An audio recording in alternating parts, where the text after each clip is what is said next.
It's not as if, his physical limitations were the reason they lost that game. The reason they lost that game is because Patrick Mahomes was playing quarterback for the other team. I actually thought the Saints played pretty well in that game, particularly on defense, which sounds weird considering how many points they gave up, but they made them work for it. So, look, I mean, if the Saints are going to win the Super Bowl this year and they're not going to have Drew Brees, I kind of wonder what's the point, right? Like they're running it back with the same team every year to try and win one more before Brees is done. So he's their best option. Yes, they went 3-1 with Taysom Hill, but I don't think you can expect to win playoff games right now with that as your offense. I think they need Brees. They need him to be at his best, and I think they expected him to be a little bit rusty on Sunday after missing 4 games. And the hope, of course, is that it was just rust and that he only improves going forward, only feels better physically going forward, and only plays better going forward. And I think they have reason to hope that that's the case.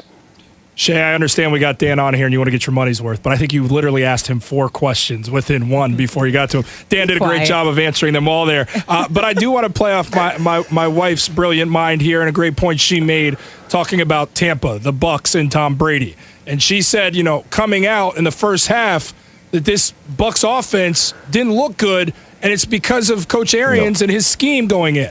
You allow Tom Brady to have the keys. Second half looks wildly different. They cruise to that win over the Falcons, and that offense looks great as Brady goes for over 300 yards. So what do you make, Dan, of the difference in the first half offensively for the Bucs as opposed to the second half?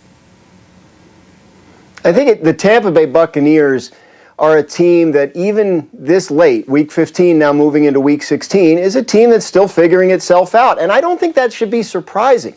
There was no off-season program. Training camp was effectively virtual for most of it.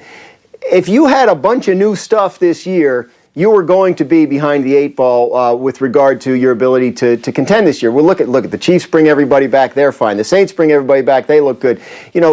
Teams like the Bucs that bring in a new quarterback, even if it's Tom Brady, he's got to get used to the coach has to get used to him. There's receivers have to get on the same page with him. They haven't all been healthy. I think the Bucs are the team that we probably should have expected them to be all along. They're good. They're a playoff team. I don't think they've shown enough consistency for you to have faith that they can make a Super Bowl run this year. Maybe next year, if they bring everybody back, they look better. But I think they're a good team that still isn't necessarily sure what its identity is. And I know last week Bruce Arians said, our identity is we can do anything we want to do. I thought that was an interesting choice that they made to not score in the first half and then come back in the second half. But you're not going to be playing the Falcons and their permissive second half defense come playoff time.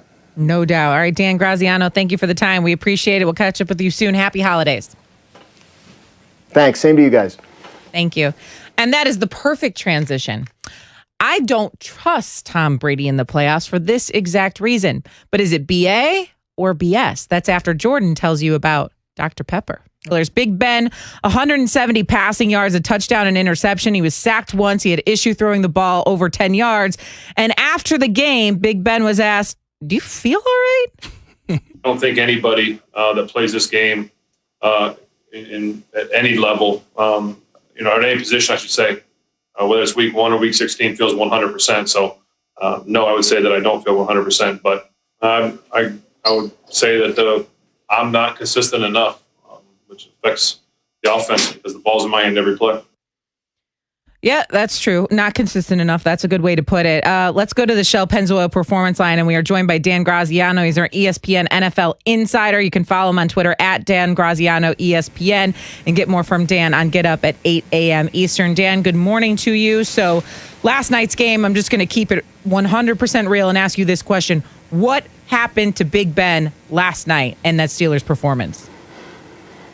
There are significant problems. Look, they've looked bad for a while. Remember that Wednesday afternoon game where they beat Baltimore? Baltimore had to start RG3 and replace him with Trace McSorley. After that game, Tomlin was upset with the way his team looked, and he was right. They've lost 3 in a row since. So there are trouble spots and warning signs that have been sort of blaring at us for a while.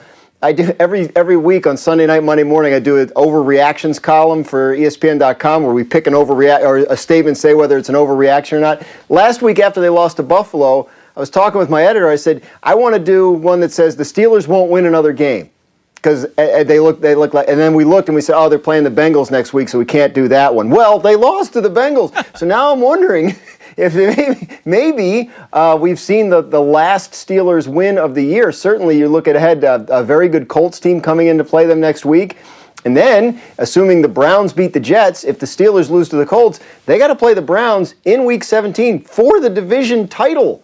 And so they're in the playoffs, but they haven't clinched the division yet. May not, and they have a chance to be going into the playoffs on a losing streak. And you heard Ryan Clark there, serious concerns from a former Steeler about this team's chances.